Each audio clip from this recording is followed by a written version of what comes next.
Hello everyone and welcome to another Middle Game episode focusing on statics and dynamics with Coach B from MasterClass.com. There are many structures in chess that become a battlefield between a static versus a dynamic gameplay. One of those structures come after the following 8 moves.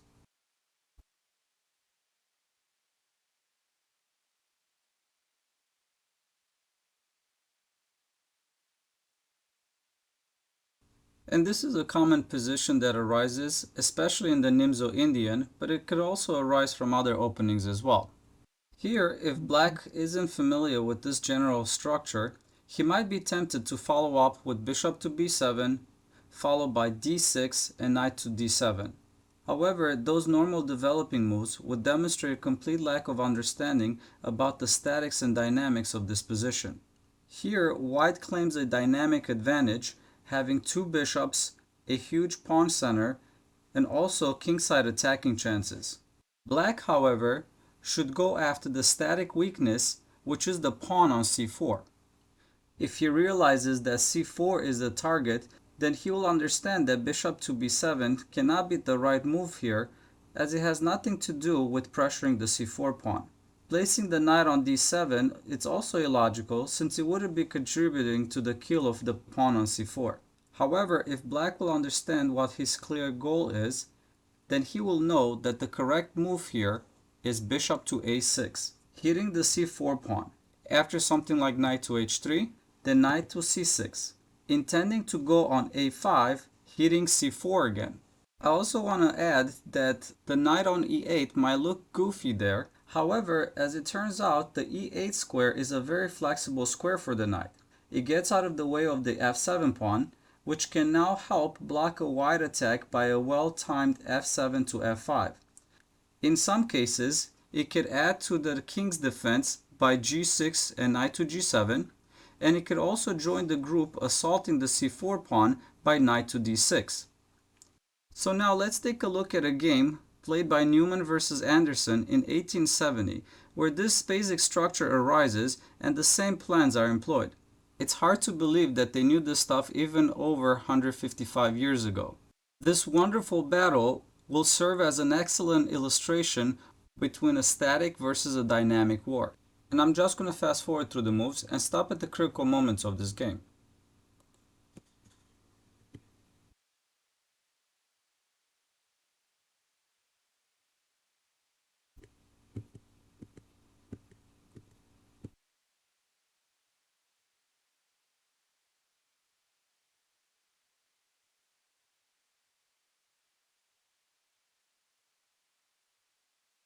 And this is the position that was reached after 16 moves. Coming back, here Black also had the option of moving the knight to g7, leaving White's knight on g3 with not many options to move. However, Black here took on g3, and White responded with rook takes g3. And from this moment on, you're going to see an excellent battle between a dynamic game played by White and a static game played by Black. Here, White has the two bishops, dark square control, and a potential for a kingside attack, while Black has the threat to capture on c4 with material advantage. So here, Black plays c takes d4, opening the file and adding the queen as a third attacker on this pawn. Since White only has two defenders of that pawn, the queen and the bishop, that pawn will be gone. However, White dynamics will prove to have greater success. Coming back, probably a little bit safer would have been queen to c6. After queen takes c6 and knight takes c6, Black can still move back to a5, targeting the c4 pawn. And with the queens off the board, White's dynamic attack will be much weaker, giving Black an edge as he's going to be able to win the static weakness on c4. However, coming back, Black took the pawn on d4, followed by c takes d4, knight takes d4, rook to c1, b5, and White responded with queen to d1. Coming back, queen to b4 here was the correct move, blocking the pawn on b5. However, coming back, queen to d1 was played. And here, Black responded with queen to c6. This was not Black's best move, as the queen is staying in the path of the rook. Coming back, a little bit better here would have been moving the queen to d8 with an equal game. However, queen to c6 was played. And now, White continued with pawn to h4. Due to the domination of the dark squares, White has a powerful kingside attack, which will give him a clear advantage. The game continued with king to h8, pawn to h5, rook to g8, bishop takes on c4, b takes c4, rook c to c3, and now black responded with g5. This was not a great move, it was more of a reaction because of white's strong attack, and the game continued with bishop takes g5, h6, bishop to f6 check, king to h7, rook to g6, rook takes f6, e takes f6. Coming back, here white missed an easier win with rook takes g8, king takes g8, rook to g3 check, king to f7, and now e takes f6.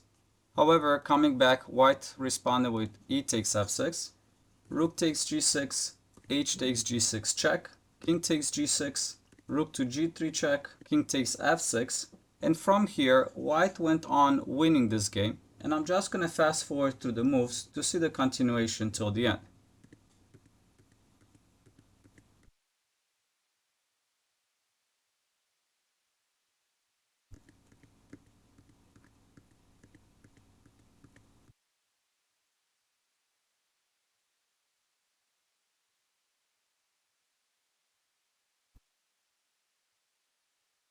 And here, black resigned.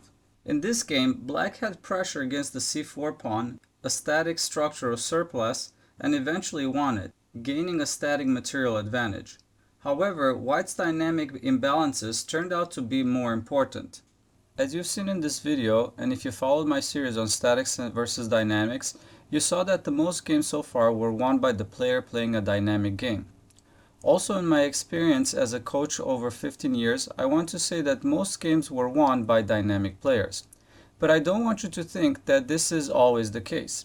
Actually, the next game we will go over, which was played by two of the best chess players of all times, Badnevik versus Reshevsky, in the World Championship of 1948, we will see that Reshevsky, gaining a static advantage, was able to defeat his opponent. Now, what I want you to take from this video is that if you are playing against a dynamic player, try to slow him down by trading some of his most active pieces that will be used in his attack. As we've seen in this video, a queen trade would have given black an edge or at least slow white down. Also, try to take your time and analyze the position if you are being attacked to make sure you can stop all your opponent's threats and then continue with your plan. Do not be tempted to react to your opponent's attack, moving too fast and then weakening your position even more. Also in this video, we saw how the dynamic player missed a much easier win. I've seen this far too many times in my students' games. When they are winning a game, they get excited and keep attacking without analyzing all the options anymore and choosing what's best. I saw winning games ending up in a draw or even a loss sometimes because of that. So thank you for watching, and we will see you soon in the next video.